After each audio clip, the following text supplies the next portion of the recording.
नमस्कार दोस्तों, मेरा नाम है सुमित मेहता और आप मुझे डेली न्यूज़ पर देख रहे हैं। उत्तर प्रदेश की 80 लोकसभा सीटों पर बीजेपी ने जो प्रदर्शन किया है इस लोकसभा चुनाव में, उसे लेकर लगातार पार्टी के भीतर मंथन जारी है और असल वजह जो है खराब प्रदर्शन की वो उसे बाहर लाने की कोशिश जारी है। लेकिन उससे पहले ही पार्टी के भीतर पहले चुनावी रिजल्ट आने के बाद कहा गया कि जो पार्टी ने खराब प्रदर्शन किया है उत्तर प्रदेश में, इसकी वजह है पहले भीतर घात हुआ है। पार्टी के कई नेताओं ने गद्दारी करी, इसे लेकर आरोपों का दौर शुरू हुआ। इसके बाद कहा गया है कि जो चुनावी हार मिली है बीजेपी को उत्तर प्रदेश में, इसकी वजह अधिकारी है, प्रशासन है। इसे लेकर भी अभी मंथन जारी है और आरोप जो हैं लगातार अब प्रशासन पर लग रहे हैं और पार्टी के बड़े नेताओं के बीच भी जो है बैठक जारी है।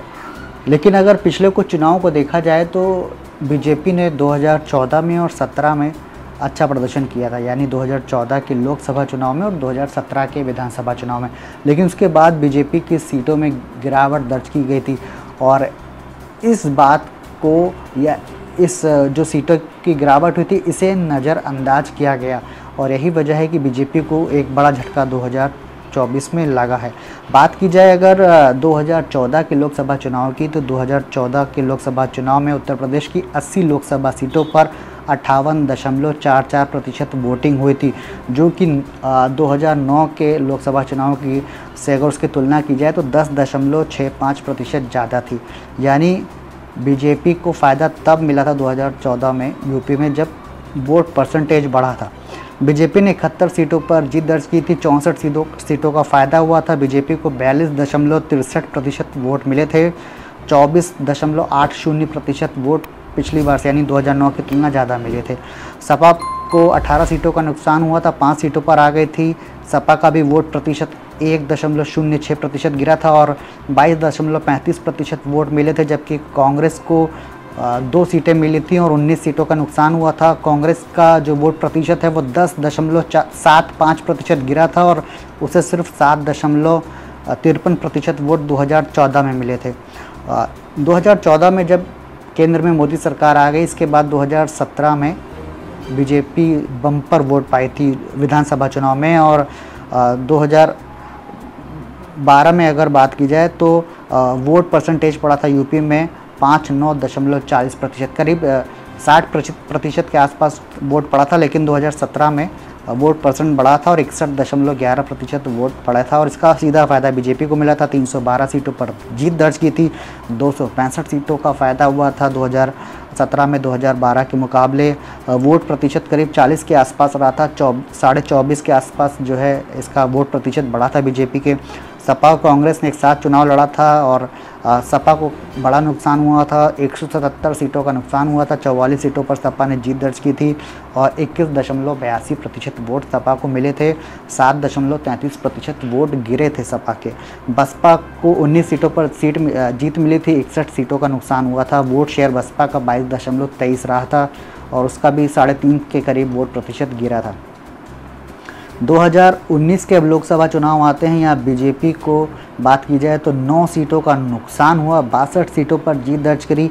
यहाँ पे वोट शेयर जरूर बढ़ गया था, करीब 50 के करीब वोट मिला था बीजेपी को, 50% के आसपास वोट मिला था, 49.98%।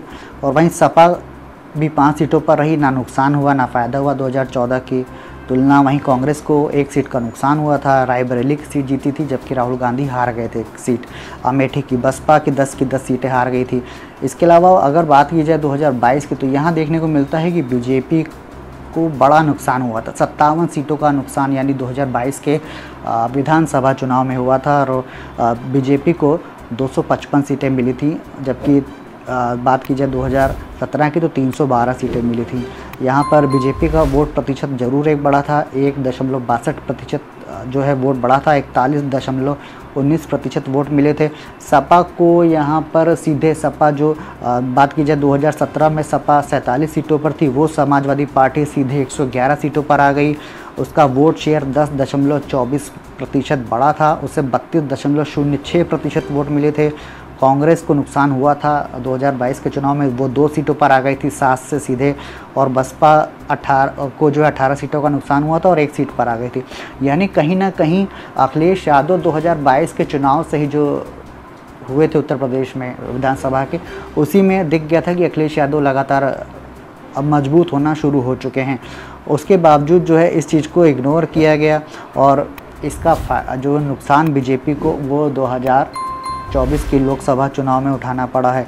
अगर बीजेपी इन्हीं चीज़ों को पहले देख लेती और 2022 से ही तुलना करने लगती कि जो 57 सीटें पार्टी हारी क्यों हारी है, तो इसका जो है नुकसान इतना फ़िलहाल 2024 में ना होता। ख़ास बात यह है कि बीजेपी जब 2022 में जीती थी तो उसके बाद से ही उसने 2024 की तैयारियां शुरू कर दी थी। डिप्टी सीएम दोनों जो हैं ब्रजेश पाठक, केशव मौर्य और सीएम योगी आदित्यनाथ, तीनों के पास जो थी 25-25 सीटें थी उत्तर प्रदेश की। ये प्रभारी बनाए गए थे 25-25 सीटों के।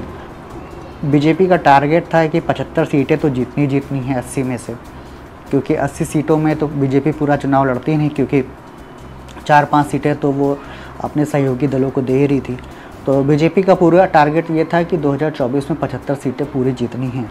फ़िलहाल 2024 में केंद्र में तो मोदी सरकार बन गई है और उम्मीद यही है कि पूरे 5 साल चलेगी, लेकिन बीजेपी के लिए खतरे की घंटी ये बज गई है कि अगर 2024 के लोकसभा चुनाव में उत्तर प्रदेश की जनता ने अगर योगी सरकार के काम को देखकर वोट किया है 2024 में, और एक बड़ा झटका बीजेपी को लगा है दिल्ली में, तो यकीन मानिए 2027 के लिए जो चुनाव होने हैं विधानसभा के, यानी 3 साल बाद जो चुनाव होने हैं करीब अभी, उसमें योगी सरकार के लिए फ़िलहाल खतरे की घंटी बज चुकी है। अब इस खतरे की घंटी के बाद किस तरीके से जो है काम करती है योगी सरकार या बीजेपी का जो पूरा कैबिनेट है या बीजेपी के पूरी जो लीडरशिप है, वरिष्ठ नेता हैं, किस हिसाब से वो तैयारी करते हैं, वो तो समय बताएगा। लेकिन अगर अभी भी नहीं जाके तो 2027 में हो सकता है कि उत्तर प्रदेश को एक नया मुख्यमंत्री मिल जाए, जो विपक्ष में बैठे लोग हैं वो सत्ता में आ जाए। ऐसा संभव है, क्योंकि अगर प्रदेश में इस बार 2024 में जो वोट पड़े हैं योगी आदित्यनाथ की सरकार को के काम को लेकर पड़े हैं, बेरोजगारी के मुद्दे पर पड़े हैं, आवारा जानवरों के मुद्दे पर पड़े हैं, भ्रष्टाचार के मुद्दे पर पड़े हैं, किसानों के अपने मुद्दों पर पड़े हैं, तो यकीन मानिए, और जिस हिसाब से पीडीए का काम विपक्ष ने पीडीए बनाकर किया है, और आज तो मायावती ने भी माना है कि और खुलकर कहा है कि चुनाव के रिज़ल्ट आए हैं और बसपा को जो नुकसान हुआ है वो इसलिए हुआ है क्योंकि विपक्ष में जो पार्टी है उसने संविधान को लेकर अफवाह फैलाई कि संविधान बदल दिया जाएगा, और इसी का खामियाजा जो है वो बसपा को उठाना पड़ा है। इसका खामियाजा सिर्फ बसपा को नहीं उठाना पड़ा है, इसका खामियाजा बीजेपी को भी उठाना पड़ा है। और विपक्ष ने चाल चली थी, और ख़ास बात यह है कि विपक्ष की चाल के बारे में पत्रकारों को पता था जो ज़मीन से जुड़े थे। मुझे कुछ लोगों ने बताया था कि जो दलित समाज है वो काफ़ी नाराज़ है, और ये गांव-गांव तक ये खबर फैल गई है कि बीजेपी 400 सीटें लाकर संविधान बदल देगी, वोट देने का अधिकार छीन सकती है, आरक्षण छीन सकती है। इस तरह की बातें गांव-गांव तक पहुंच चुकी थी, और इसका नुकसान भी पूर्वांचल में बीजेपी को जमकर हुआ। लेकिन ये सब बातें बीजेपी के जो टॉप लीडरशिप है या सत्ता या सरकार में बैठे लोग हैं उन तक नहीं पहुंची। ये इन बातों को इग्नोर किया गया और सोचा यही गया कि 2014 की तरह, 2017 की तरह, 2019 की तरह, 2022 की तरह योगी मोदी के नाम पर ही सब जीत जाएंगे और फिर से केंद्र में आ जाएंगे और मलाई खा लेंगे। लेकिन ऐसा इस बार फ़िलहाल हुआ नहीं।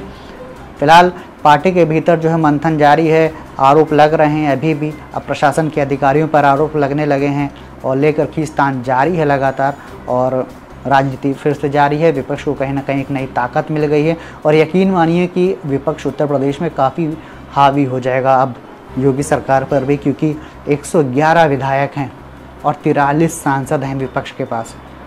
ये हर मुद्दे पर आने वाले दिनों में सड़क पर मौजूद होंगे। सरकार के हर फैसले के जो गलत फैसला अगर होता है तो उसके खिलाफ ये सड़क पर मौजूद होंगे, और विपक्ष काफ़ी मजबूत हो चुका है। और विपक्ष को अब चुप कराना या विपक्ष को इग्नोर करना सरकार के लिए जो है वो आसान नहीं होगा। बीजेपी को लेकर नाराज़गी अब सामने आने लगी है कि बीजेपी का जो ज़मीनी कार्यकर्ता था उसे भाव नहीं दिया गया पार्टी में जब सरकार आई। दूसरे दलों से आए नेता कैबिनेट मंत्री बन गए, ऐसे कई नाम हैं। जो कांग्रेस से आए कैबिनेट मंत्री बन गए, जो बसपा से आए कैबिनेट मंत्री बन गए, डिप्टी सीएम बन गए। लेकिन जो बीजेपी का जो पुराना कार्यकर्ता था, ज़मीनी कार्यकर्ता था, कई कार्यकर्ताओं से मैं भी मिला हूँ, वो भी बीजेपी से काफ़ी समय से जुड़े हुए हैं, आरएसएस से जुड़े हुए थे, फिर बीजेपी से जुड़े हुए हैं, अभी तक बीजेपी से जुड़े हुए हैं और बिना स्वार्थ के काम कर रहे हैं, लेकिन उनकी पूछ नहीं हुई। इस बात से वो नाराज़ तो हैं, लेकिन वो पार्टी के साथ लगातार अभी भी बने हुए हैं। वहीं बात की जाए जो दूसरे दलों से आए नेता हैं, वो यकीन मानिए अगर 2027 के चुनाव में अगर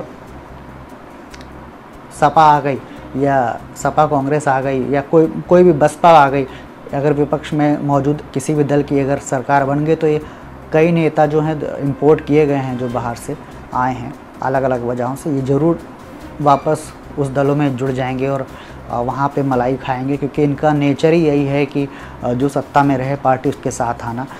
तो फिलहाल आपको क्या लगता है कि बीजेपी को इस चुनावी हार के बाद क्या करना चाहिए? कमेंट करके ज़रूर बताएं। वीडियो पसंद आया है तो वीडियो को लाइक करें, शेयर करें और चैनल पर पहली बार आए हैं तो चैनल को सब्सक्राइब ज़रूर करें। नमस्कार।